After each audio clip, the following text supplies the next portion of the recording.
byacitse ariko nanjye ngiye gukora ubwanjye bubobo mu mujyi wose nzacakaza paka Yesu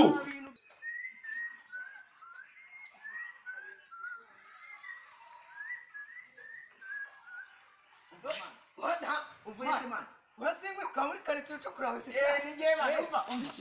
mfite ikibazo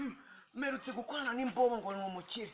ariko man yaranyambuye biriseriye nyine umva biriseriye pe reka nkwereke ahubwo nawe reka dukorane sibyo tuzaha twiba tujyana kuri kakaduka niko nakuri akaduka tuzaza twiba twebwe bundi ari ibyana by'ibi boss nawe uri mu biki aseka siravuye mu cyaro ubu kwana nasavuye gusoma ngaho nimba usoma soma numva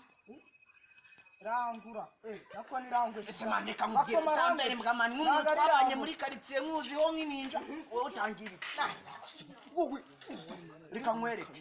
nose yakutuburi umva reka nkwereke yakutuburi yanoburiye mani reka nkwereke tuzacyatake tugiye kumushaka wowe bwira uwo mugabo ari bye uwo mugabo akora ahantu bita mu gakiriro tujye babo we twagezeho ubwo twagiye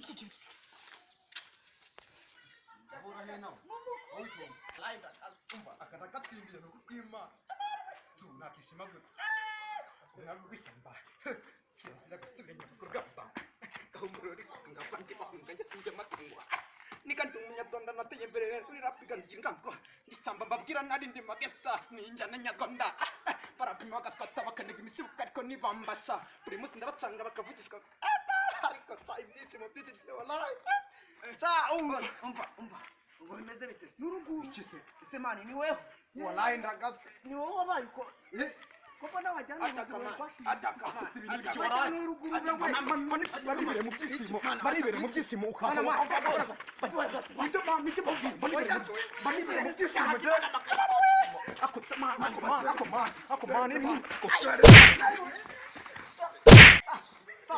man ndabaye man ubutani musaza